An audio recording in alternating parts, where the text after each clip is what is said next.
على الفلاح.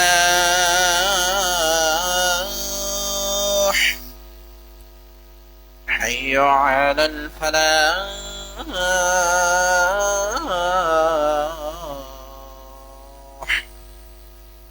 الله أكبر، الله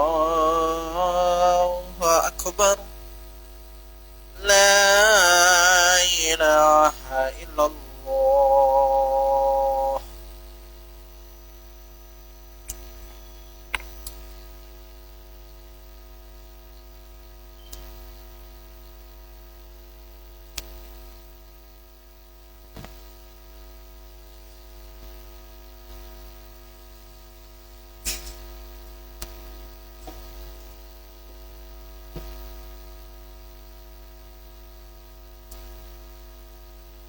السلام عليكم ورحمة الله وبركاته. إن الحمد لله نحمده ونستعينه ونستغفره ونؤمن به ونتوكل عليه ونعوذ بالله من شرور أنفسنا ومن سيئات أعمالنا. من يهده الله فلا مضل له ومن يضلل فلا هادي له. أشهد أن لا إله إلا الله وحده لا شريك له وأشهد أن محمدا عبده ورسوله. اللهم صل على محمد وعلى آل محمد كما صليت على إبراهيم وعلى آل إبراهيم إنك حميد مجيد.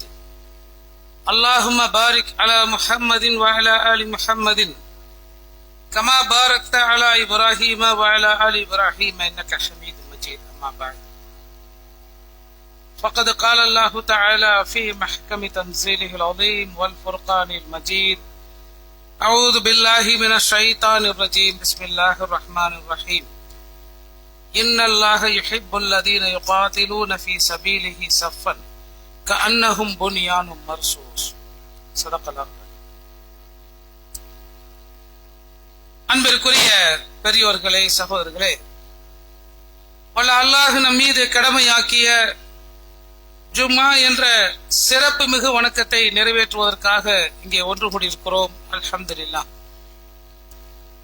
அன்புமிக்க பெரியோர்களே, சகோதரர்களே, நாம் வாழ்ந்து கொண்டிருக்கிற இன்றைய காலகட்ட சூழ்நிலை நம்முடைய தேசமான இந்திய நாட்டிற்கும் அண்டை நாடான பாகிஸ்தானுக்கும் போர் மேகங்கள் சூழ்ந்து இரு நாடுகளுக்கு மத்தியிலே கடுமையான பதற்றம் ஏற்பட்டிருக்கிற ஒரு காலகட்டம் இது. நாம் இருக்கிற மாநிலம் இந்த எல்லையோர மாநிலம் இல்லை என்பதால் அந்த பதற்றத்தை நேரடியாக நாம உணர முடியாது என்றாலும் அங்கே உள்ள சூழ்நிலைகளை செய்திகளின் வாயிலாக நாம அறிந்து கொள்கிறோம். இப்படி ஒரு பதற்றத்திற்கு காரணமாக அமைந்த நிகழ்வாக பஹல்காம் தாக்குதல் முன்வைக்கப்படுகிறது. இந்த பஹல்காம் தாக்குதலை குறித்து நாட்டில் பல்வேறு வகையான கேள்விகள் எழுந்து கொண்டிருந்த நேரத்தில் இப்படி போர் என்று வந்தவுடனே அந்த கேள்விகள் எல்லாம் பின்னுக்கு தள்ளப்பட்டு இப்போது தேசபக்தி முன்வைக்கப்பட்டு நமது நாட்டின் ராணுவத்திற்கு வாழ்த்து தெரிவிக்கிற ஒரு சூழ்நிலை ஏற்பட்டிருக்கிறது. நாம் வாழக்கூடிய நாட்டை பாதுகாக்கின்ற ராணுவம், அதற்காக அவர்கள் கடுமையான முயற்சி செய்கிறார்கள்.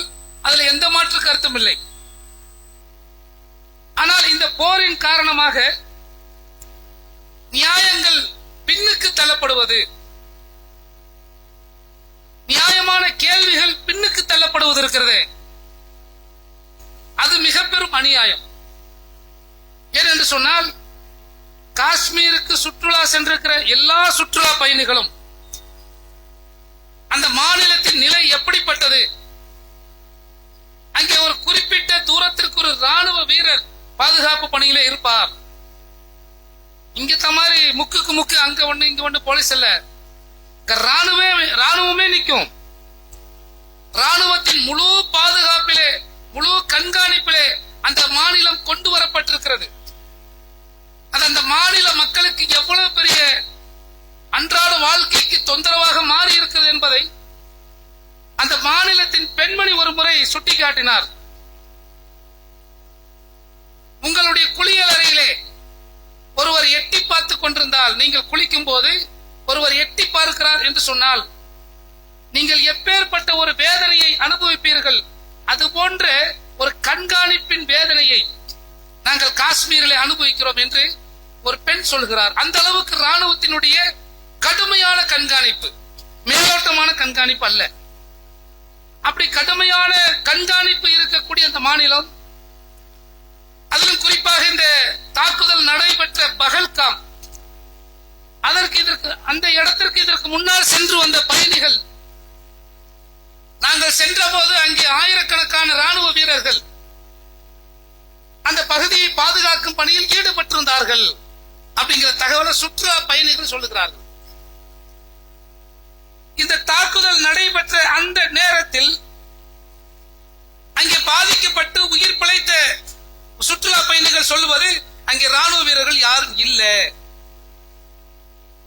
அது மிக முக்கியமான ஒரு சுற்றுலா தலம்.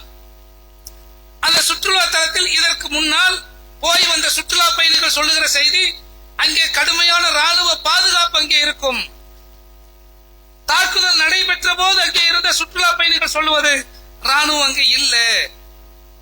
அப்ப இந்த கேள்வி திருப்பி திருப்பி வைக்கப்படுகிறது. எப்படி அந்த ராணுவத்தின் கண்காணிப்பு அங்கே இல்லாமல் போனது?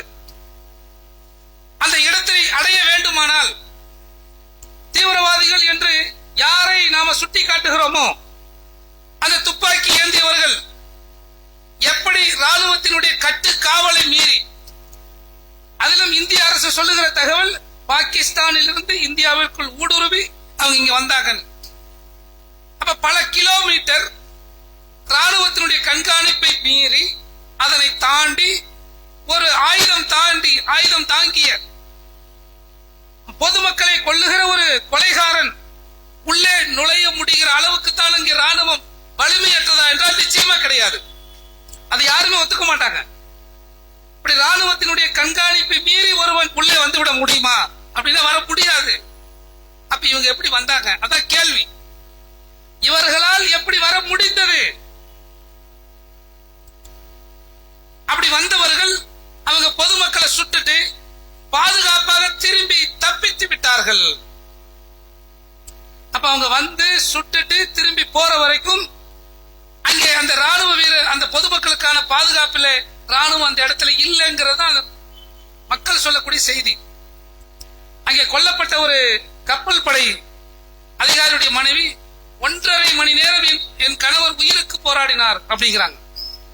சுடப்பட்டு 1.5 மணி நேரம் பாதிக்கப்பட்டு அங்கே இருந்தாரு.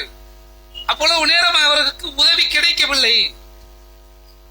அப்ப இந்த கேள்விகள் எல்லாம் திரும்ப திரும்ப நாடு முழுவதும் பெரும் அலையாக எழுந்து எப்படி அங்கே பாதுகாப்பு குறைபாடு ஏற்பட்டது?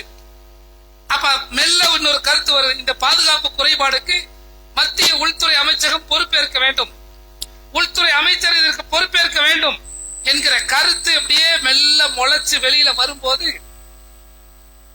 இந்த தாக்குதலுக்காக நாங்கள் போர் தொடுக்கிறோம், பழி வாங்குகிறோம்னு இந்த பேச்சுக்களை எல்லாவற்றையுமே அமைக்கி விட்டார்கள். ஒண்ணுமே இல்லாம போச்சு. அதுல இந்த தாக்குதல் நடைபெற்ற போது அந்த செய்திகள் முந்தி எது வந்தது என்று சொன்னால், அவங்க முஸ்லிமான்னு கேட்டு சுட்டாங்க, முஸ்லிம்களை விட்டுட்டு முஸ்லிம் அல்லாதவர்களை மட்டும் சுட்டாங்க அப்படிங்கிற ஒரு செய்தி இந்தியா முழுக்க பரபரப்பாக கொண்டு போய் சேர்க்கப்பட்டது. ஆனா பின்னாடி வந்த உண்மை என்ன? முதல்ல ஒரு பொய் உலகத்தையே சுத்தி வந்துருச்சு. பின்னாடி வந்திருக்கிற உண்மை என்ன? அங்கே கொல்லப்பட்டவர்கள் 26 பேர் என்று சொன்னால் கிட்டத்தட்ட 12 பேர் முஸ்லிம்களாக இருக்கிறார்கள். அப்ப வந்தவன் முஸ்லிம் அல்லன்னு பார்க்கல, அங்க இருக்கிறவங்களை கொல்லணும், அதன் மூலம் ஒரு பதற்றத்தை ஏற்படுத்தணும் அப்படிங்கிறது. அப்படி இலகுவா வந்து மக்களை சுட்டுட்டு அவன் திருப்பி போயிட்டான். வந்தவன் யாருன்னு தெரியாது, எப்படி தப்பிச்சு போனான்னு தெரியாது, அவனை பிடிக்கிறதுக்கான அந்த இடத்துல எந்த சூழ்நிலையும் இல்லை. ஆனால் வந்தவன் முஸ்லிமானு கேட்டு சுட்டான் அப்படிங்கிற செய்தி பரப்பப்படுகிறது. உடனடியாக வந்தவங்க இவங்க தான் சொல்லி 4 பேர் இருக்கக்கூடிய ஒரு போட்டோ, ஒரு புகைப்படம் மக்கள் மத்தியில பரப்பப்படுகிறது. இவன் தான் வந்தான் அப்படிங்கிறது எப்படி தெரிஞ்சது? இவன் தான் வந்தான், இவன் சுட்டான், இவன் திருப்பி போய் தப்பிச்சு போயிட்டான். அப்ப இந்த அளவுக்கு இவர்கள் வருவதையும் வந்து செல்வதையும் ஒரு அரசு பார்த்து கொண்டே இருந்ததா அப்படிங்கிற கேள்வி இருக்குல்ல.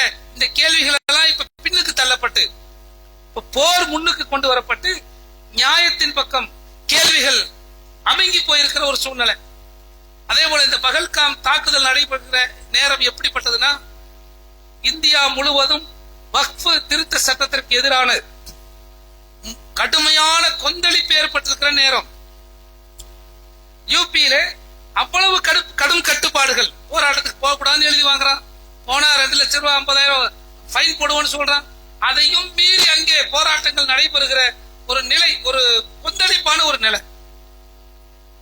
அப்ப நாடு முழுவதும் பேசு பொருளாக வக்ஃப் திருத்த சட்டம் பேசப்படுகிறது. அந்த நேரத்தில் இந்த தாக்குதல் நடந்தால் இப்ப இந்த வக்ஃப் திருத்த சட்டத்தை பற்றிய பேச்சு முழுமையாக முடங்கி போய், பிறகு பகல்காம் பற்றிய பேச்சுக்கள் வந்து அதுல நியாயத்தை பற்றிய கேள்விகள் எழுப்பப்படுகிறது. இப்ப அந்த நியாயத்தின் கேள்விகள் எல்லாம் இந்த போர் சூழல் முழுமையாக முடக்கி விட்டது அப்படிங்கிற இந்த யதார்த்தத்தை நாம் புரிந்து கொள்ள வேண்டும். 2 நாடுகளுக்கு மத்தியிலே போர் நடந்தது என்று சொன்னால் அதிலே 90% பாதிக்கப்பட போவது யாருன்னா பொதுமக்கள் தான். எந்த நாடாக இருந்தாலும் சரி, உலகத்தின் எந்த நாட்டில் போர்கள் நடந்தாலும் அதிலே கொல்லப்படுவது அதிகமாக பொதுமக்களாகத்தான் இருப்பார்கள்.